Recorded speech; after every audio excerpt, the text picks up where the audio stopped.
we're seeing a new America on the horizon. I was trafficked, I was groomed, I was threatened by Jeffrey and Ghislaine. They threatened me, they threatened to kill my family. Jeffrey's Island, it was designed for rape and trafficking. And once you're there, you can't get out. One of the victims of Epstein alleged a forced threesome that included attorney Dershowitz. Newly unsealed court documents made public reveal that a survivor of Jeffrey Epstein sex trafficking testified that she was forced to have a threesome with Alan Dershowitz and another unnamed woman. The woman, Sarah Ransome, was then compelled by lawyers for Epstein's accomplice, convicted sex trafficker, Miss Maxwell, remember her, to answer a series of invasive questions about the body and the genitals of Mr. Dershowitz. Sarah Ransome, a victim of Jeffrey Epstein's trafficking ring, testified that a friend in Epstein's circle, identified as Jen, confided in her about a friendship, quote-unquote, with Trump. According to the deposition, Trump kept on about how he liked her pert nipples and allegedly engaged in physical conduct until they were raw, red, and swollen.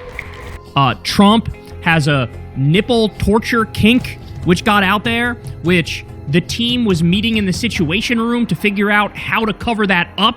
On July 15th, Trump was asked why his administration has not released as many files as promised. These files were made up by Comey, they were made up by Obama, they were made up by the Biden, This is false. The files are real. The Justice Department has said there's over 300 gigabytes of records and other evidence related to its investigations into Jeffrey Epstein. Many of those documents have already been released.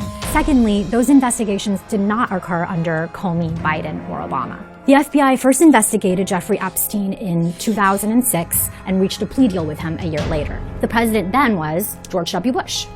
An anonymous caller reported to the federal authorities that Trump held parties where Jeffrey Epstein would bring children. The caller alleged that she and others were taken into private rooms and forced to perform oral sex on Trump.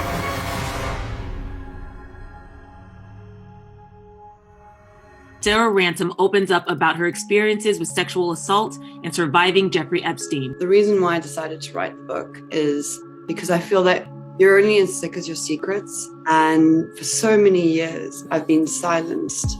Jeffrey made it very clear that if I ever told anyone, went to the authorities, that he would kill me and my family. And my trauma was almost like a cancer inside my body. It just grew and grew and grew and grew. But I want survivors to stand in their truth, to not feel that they're silent and not feel ashamed. I'm tired of being victim shamed. Rape is rape, and no means no. No one deserves to be raped, and that's why I've spoken my truth.